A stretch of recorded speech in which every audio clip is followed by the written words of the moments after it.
Mari kita berdoa Tuhan menyertai saudara-saudara.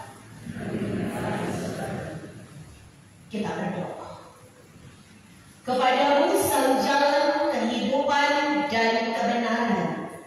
Kami hendak meniti hari-hari kehidupan kami, dan kami tidak memilih jalan yang lain selain Engkau sang jalan kehidupan. Dan mampukan kami dengan kebenaran yang sejati, yakni firman-Mu saat ini, hingga kami boleh melalui dan menapaki hari-hari hidup dalam hikmat, dalam kekuatan dan roh yang Engkau beri. Perdengarkan sabda-Mu, sedia hati dan telinga kami untuk mendengar Engkau. Demi Kristus kami berdoa. Amin.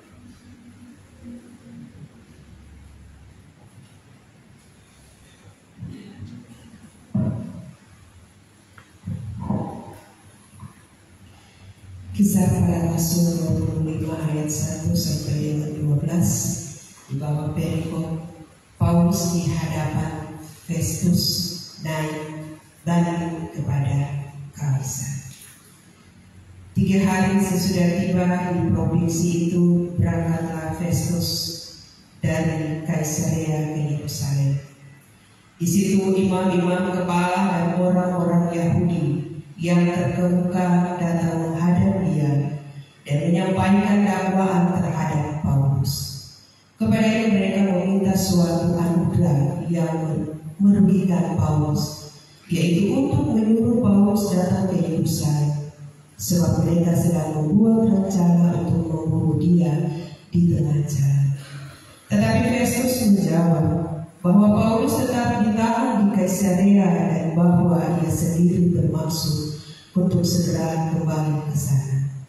Katanya, karena itu baiklah orang-orang yang berwenang di antara kamu turun ke sana bersama-sama dengan aku dan mengajukan dakwaan terhadap dia jika ada kesalahannya. Festus tinggal tidak lebih daripada 8 atau 10 hari di Yerusalem. Sesudah itu ia pulang ke Kaisarea. Pada keesokan harinya ia mengadakan sidang pengadilan dan menyuruh menghadapkan Paulus. Sesudah Paulus tiba di situ, semua orang Yahudi yang datang dari Yerusalem berdiri mengelilinginya dan mereka mengemukakan banyak tuduhan berat terhadap dia yang tidak dapat mereka buktikan. Sebaliknya Paulus membela diri, katanya, aku sedikit pun tidak bersalah, baik terhadap hukum Taurat orang Yahudi maupun terhadap baik Allah atau terhadap Kaisar. Tetapi Festus yang hendak mengambil hati orang Yahudi menjawab Paulus, katanya, apakah engkau bersedia pergi ke Yerusalem supaya engkau dihakimi di sana di hadapanku tentang perkara ini? Tetapi kata Paulus, aku sekarang berdiri di sini di hadapan pengadilan Kaisar, dan disinilah aku harus dihakimi. Seperti engkau sendiri tahu benar-benar, sedikit pun aku tidak berbuat salah terhadap orang Yahudi. Jadi, jika aku benar-benar bersalah dan berbuat sesuatu kejahatan yang setimpal dengan hukuman mati, aku rela mati. Tetapi jika apa yang mereka tuduhkan itu terhadap aku ternyata tidak benar, tidak ada seorang pun yang berhak menyerahkan aku sebagai suatu anugerah kepada mereka. Aku naik banding kepada Kaisar. Setelah berunding dengan anggota-anggota pengadilan, Festus menjawab, engkau telah naik banding kepada Kaisar, jadi engkau harus pergi menghadap Kaisar.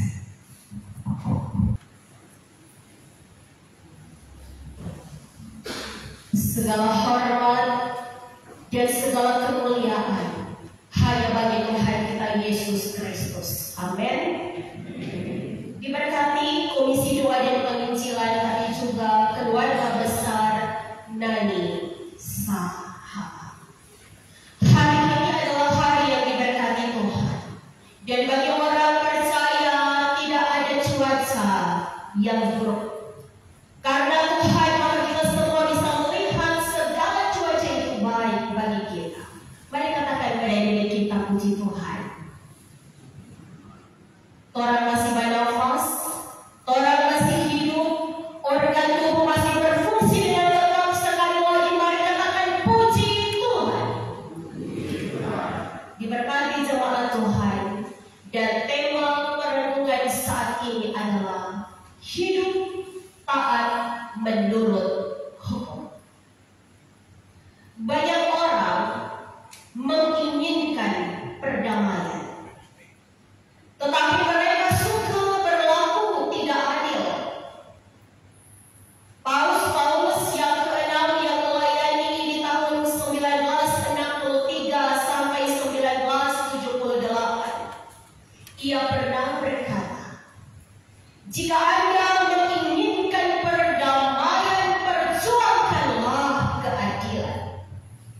Seorang suami yang diperlakukan tidak adil, seorang istri yang diperlakukan tidak adil, anak-anak yang diperlakukan tidak adil, tetapi juga masyarakat yang diperlakukan tidak adil akan sulit dalam perdamaian. Saudara, bicara keadilan berarti bicara tentang hukum. Melalui lembaga peradilan seseorang menerima keputusan hukum. Rasul Paulus, ia ditangkap di bait Allah oleh orang-orang Yahudi. Ia ditangkap di rumah ibadat, dan saat ia digiring untuk dibunuh, datanglah kepala pasukan yang bernama Lisias. Ia adalah perwira Romawi, dan bersama pasukannya ia mengambil Paulus dan membawanya ke markas. Selanjutnya Paulus dibawa ke Kaisarea, yaitu ibu kota dari provinsi Yudea, karena pada saat itu Yerusalem sedang dalam penjajahan kekaisaran Roma.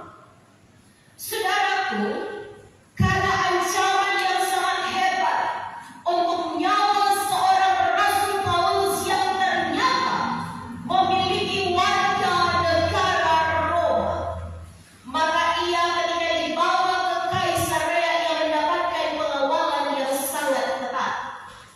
Kisah Para Rasul pasal 23 ayat 23 mencatat, oleh kepala pasukan disiagakan 200 orang prajurit, 70 orang berkuda, dan 200 orang bersenjata lebih mengawal perjalanan Paulus dari Yerusalem ke Kaisarea. Saudara, di Kaisarea saat itu yang memimpin adalah seorang gubernur, seorang wali negeri, sekaligus hakim yang bernama Felix atau Antonius Felix. Karena rasa penasaran yang teramat sangat, bahkan para imam dan orang-orang Yahudi bersumpah mereka tidak akan makan dan minum sebelum membunuh Rasul Paulus. Mereka pun pergi ke Kaisarea. Mereka menghadap gubernur Felix. Bahkan di pasal 24 ayat 1 dicatat, mereka membawa seorang pengacara bernama Tertullus. Bagi orang Israel, kalau sudah menggunakan pengacara, maka hal ini bukanlah hal yang main-main. Mereka menghadap gubernur Felix untuk menyampaikan dakwaan mereka terhadap Paulus. Yang pertama disebutkan pasal 24 ayat 5, bahwa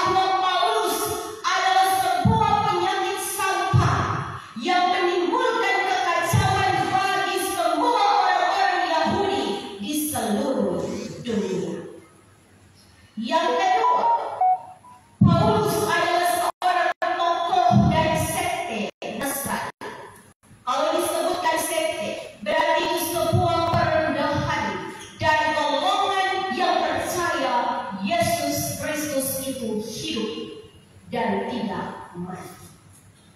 Lalu yang ketiga, dakwaan mereka bahwa Paulus melanggar kekudusan bait Allah.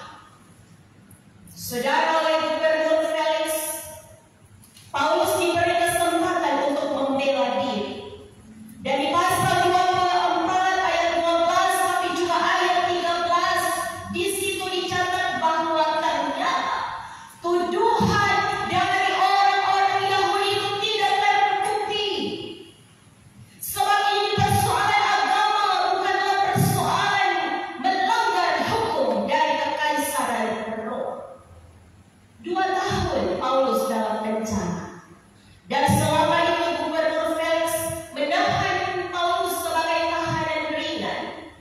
Karena itu dia masih bisa dilayani oleh sahabat-sahabatnya selama di dalam penjara.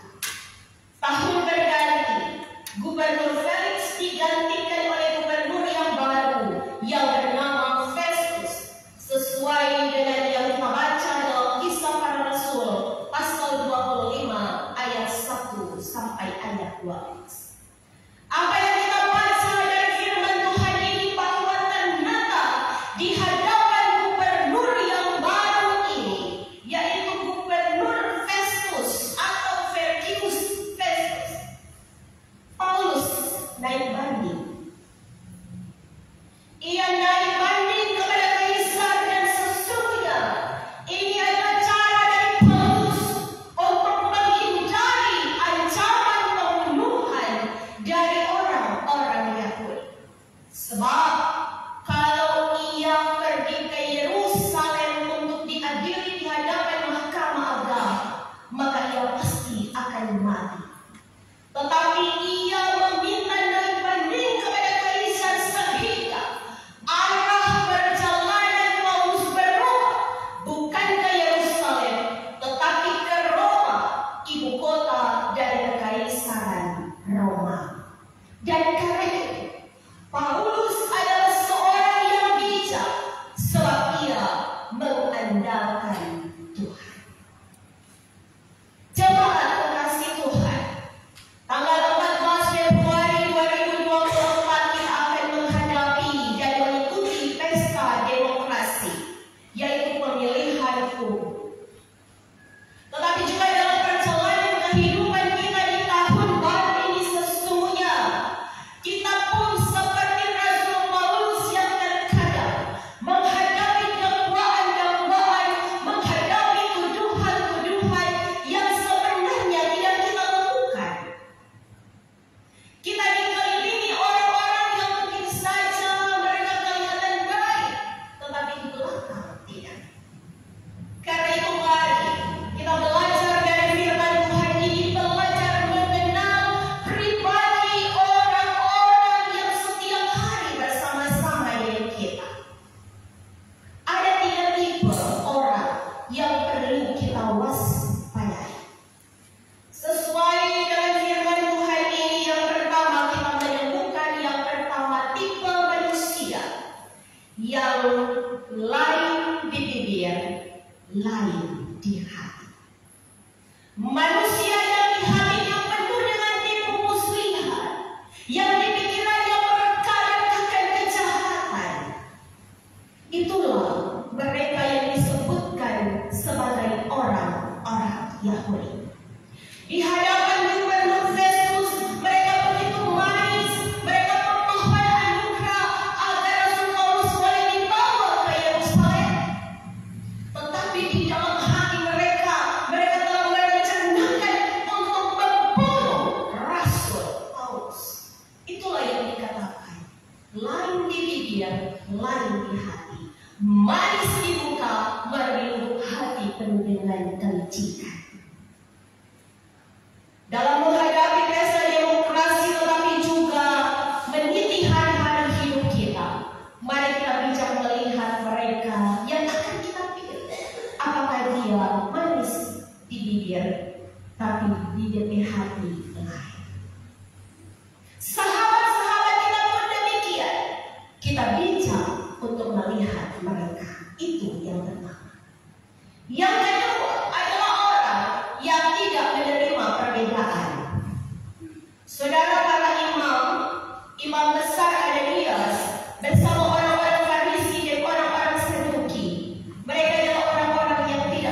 mari kita bijak pun melihat.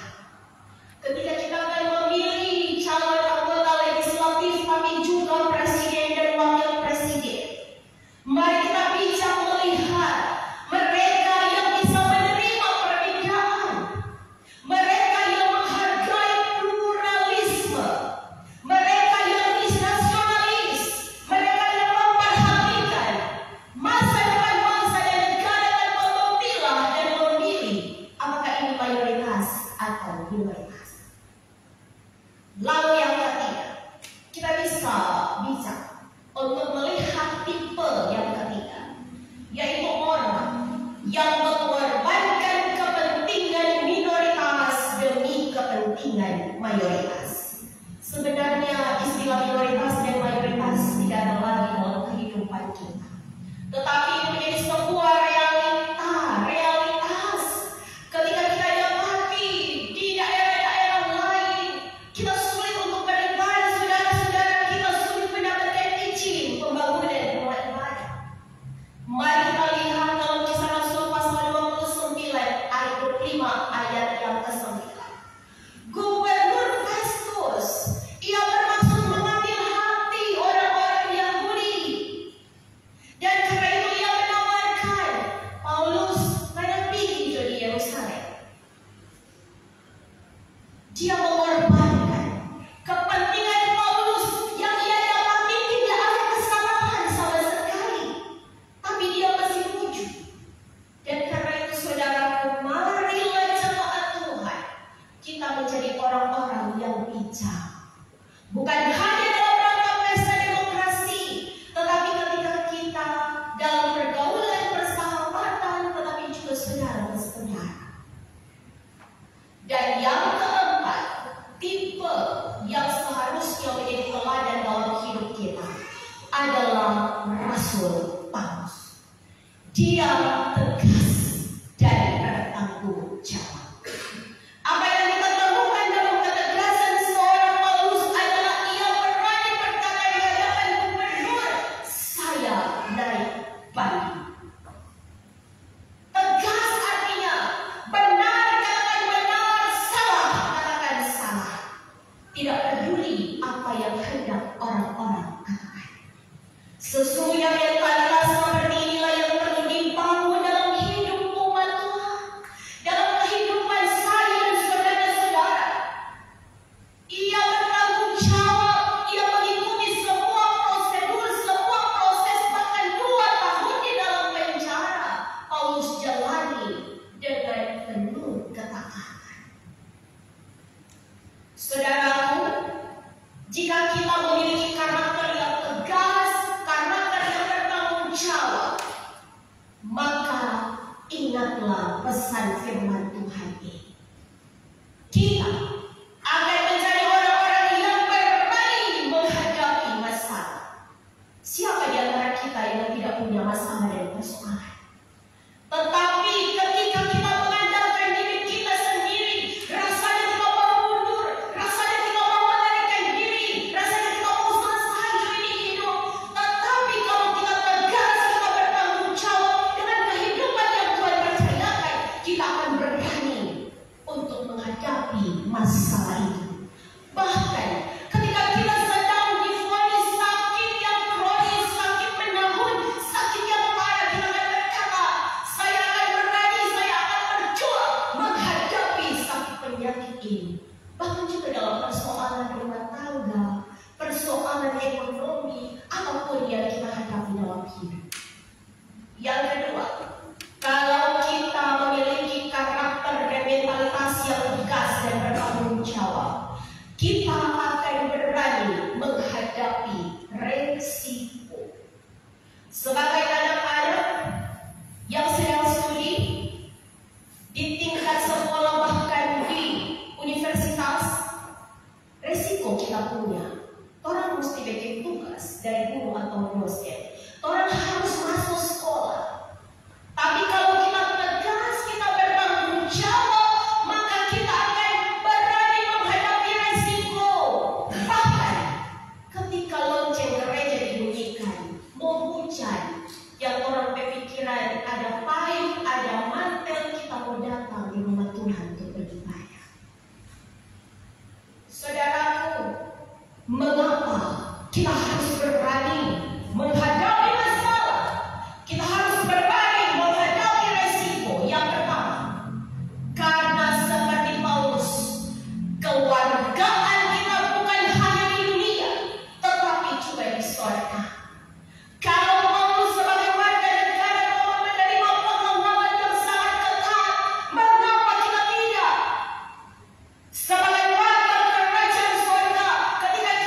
Benar, ia berani katakan benar.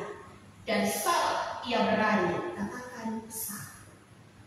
Jemaat terkasih Tuhan, orang yang takut pada Tuhan, orang yang memiliki Roh Kudus, orang yang sadar bahwa dia bukan hanya warga negara dunia, tetapi warga negara surga. Kita akan mencari orang-orang yang taat pada hukum. Karena orang-orang yang taat pada hukum, baik hukum pemerintah, baik hukum agama, baik peraturan-peraturan dalam rumah tangga, undang-undang pernikahan, jika kita taat pada hukum, kita akan terhindar dari yang namanya pelanggaran. Pertanyaan datang kepada kita di saat ini, untuk kita kembali melanjutkan kepada juang, meniti hari-hari hidup. Pertanyaan datang kepada kita, jemaat kekasih Tuhan, apakah kita telah